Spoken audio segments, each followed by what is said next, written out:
For the same money, should you get an Outback or a hybrid Forester? I'll include a link to the Nate Wade Subaru's website in the description down below. They're providing us with both of these Subarus. Let's get right into the comparison.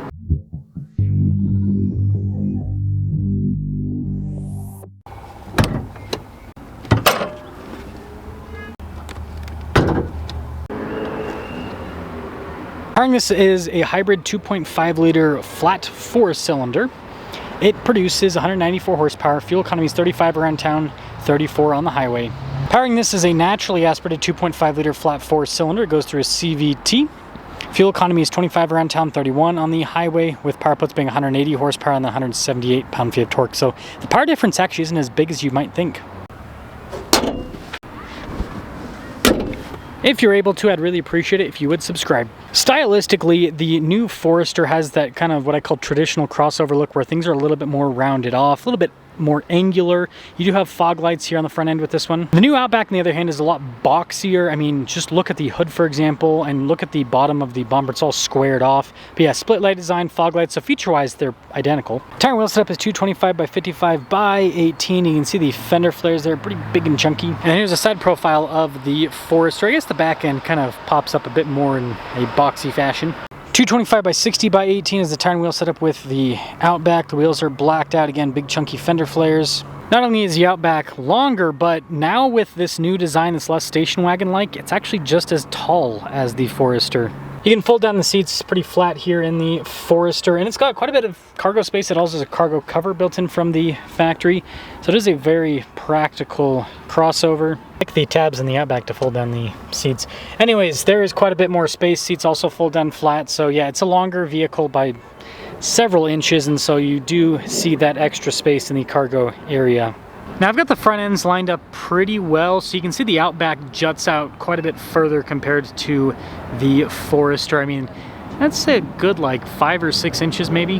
Now funny enough, both of them kind of look like they would have a light bar, but it's actually only the Outback that has a true light bar. The Forester just has that kind of light bar type look. But you can see the height now is roughly the same, which didn't used to be the case.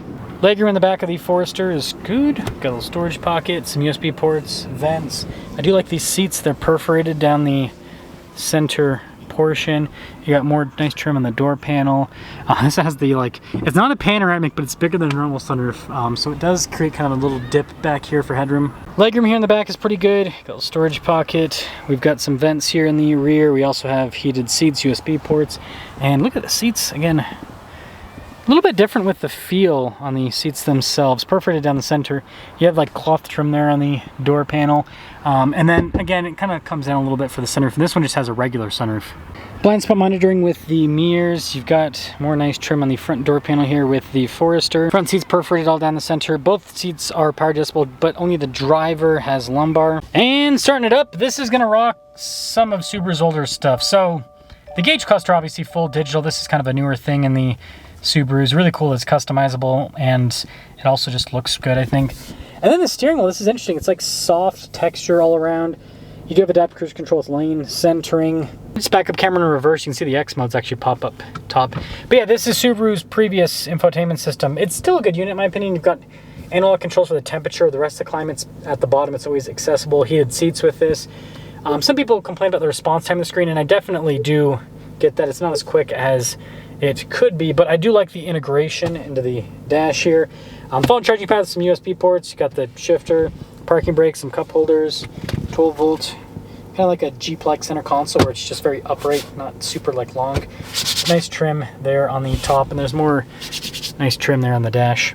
Blind spot monitoring in the mirrors, and this Outback actually has double pane windows up front. That Forester does not. And the Forester, only the front 2 windows are automatic, whereas all of them are automatic with the Outback, and then also memory seats. Power adjustable front seats, but only the driver has lumbar, just like the Forester. And you'll note that things look different. So this is a different digital gauge cluster, like the whole, I mean, it's similar, but also kind of looks a little bit different. Could just be some stylistic changes, but I don't know. Looks different enough to me. And the steering wheel is also different. It's not like smooth texture. It's kind of like a rougher texture, but you still have adaptive cruise control, lane centering, and all of that. But the big thing that's different is this whole screen setup. So still have a backup camera, but yeah, I mean, look at this. It's just completely different with the whole setup, and you also get physical climate controls, like fully physical with the dual zone climate, heated seats too, phone charging pad, and then you can see there's quite a bit of storage in this area with the shifter. Got auto stop start, auto hold. You got stability, parking brake in that area too. Center console's a bit bigger, softer texture on this one, which is interesting. And then you got like cloth trim there on the dash. The Outback stickers are about $44,000. The Forester Hybrid stickers are about $43,000. So there's only about a $1,000 price difference. Let's see which one performs the best. New Outback. Also, it indicates we have pretty much a full tank and 160 miles of range. And I don't know if that's because this doesn't have mileage on it and hasn't, you know, been broken and everything. But like, hopefully that's not the actual range of the new Outback. I doubt it. I doubt it, but still. Now this still feels like a Subaru, and it still feels like an Outback, even though it looks a lot different. It's more SUV like. I mean, like, you sit pretty darn high in this thing.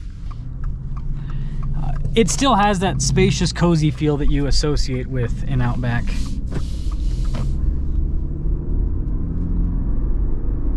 Now, obviously, it doesn't have a crazy amount of power, but the power delivery is very smooth.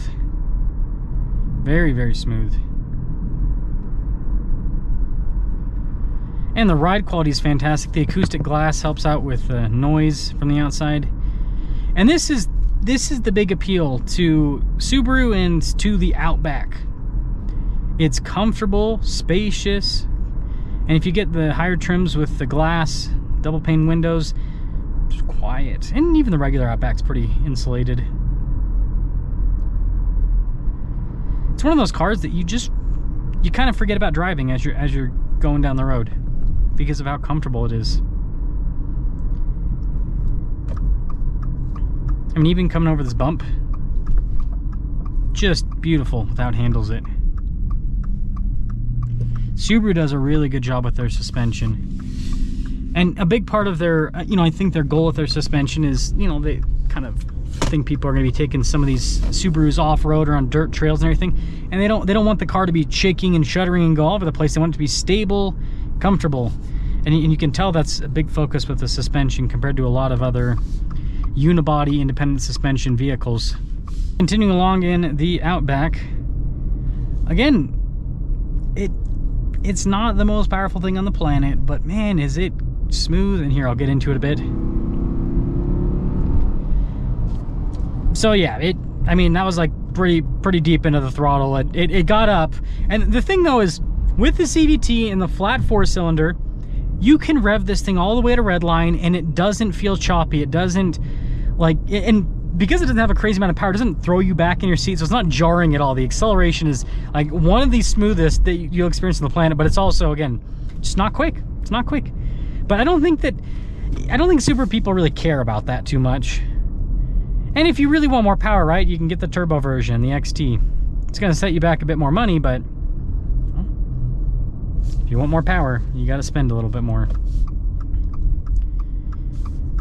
So I'm impressed with how this drives.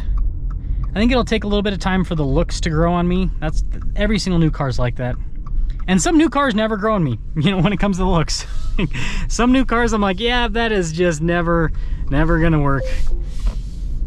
But this, I think eventually I'll probably get used to the Outback not having the traditional station wagon look. It is a little bit sad that they've departed from that, but also I think that Outback owners are going to get used to it. I think they're going to eventually like it. They're going to like the higher seating position, and it still has the space, and it's got good ground clearance. And it's got better visibility than the old one. I think that's a big thing that's an improvement, is the visibility. The big boxy windows help out quite substantially. Subaru Forester Hybrid. These hybrids, man, they're taking over the world. You know what I will say though is kind of funny about the hybrids is they aren't cheap. And so you buy a hybrid because you want what? Better fuel economy. And the assumption with better fuel economy is more range, which sometimes the hybrids will have smaller fuel tanks, so that doesn't really happen. And then to save money, but then it's like, well, you just paid so much more money for the car, so then you don't really save money. I think the real reason to get a hybrid, here's my take, is yeah, if the fuel tank's the same, the extra range, that's nice compared to a non-hybrid. And just the performance, that's the real thing. And I'm not talking about 0 to 60, I'm talking about just cruising down the road. Because with a hybrid, it is very smooth. Very smooth. And you pair that with Subaru's flat 4-cylinder and you get like double smooth. Because you got smooth from the electric assist right off the bat, and then you got smooth from the flat 4-cylinder. Checking the windows, they're just regular glass, not double paned or anything like that. And you know, I think I need to do a different road than this time of day. There's just too much stopping and starting with the reviews. It's also just hard in this area of Utah. Lots of traffic. Lots and lots of traffic. Yeah, it's pretty seamless with the on-off. It's pretty darn seamless.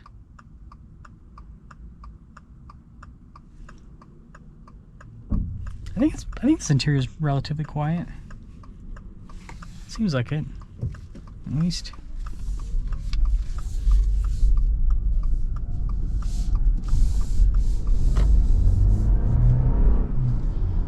Good power. Obviously, it's not like the best acceleration on the planet, but you can feel the power to an extent. I'll get another acceleration once this light goes, but and so I was talking about stopping and starting. So much of it. I think this Forester hybrid's nice, but yeah, you're paying a pretty penny to go hybrid. It's not really I wouldn't see it as saving money. But whenever I talk to people, that's why they always tell me they want to buy hybrids, because they want to save money. It's like you're paying more for the car, you're saving on gas. So I guess like maybe it's because it's like a daily occurring thing. It's like every single time they fill up, it's not as expensive, or they have to fill up less often. It's like the reality is you're not really saving money in the big picture. Man, that's got good power. So you pay a premium for the hybrid. You pay a premium for the hybrid. I think it's worth it for the performance, and if you can, you know, kind of hyper mile it to get extra fuel range, so that convenience rather than saving money, it's more of a convenience thing. So if you like/want the convenience, or it's the same thing with my Land Cruiser that has a, coming in hot Mercedes, it's the same thing with my Land Cruiser that has a 40-gallon auxiliary fuel tank. That costs money. Why did I do it? Well, I want to have the range for when I'm out in the middle of nowhere, but also the convenience of I don't have to go to the gas station very often because I have tons of driving range.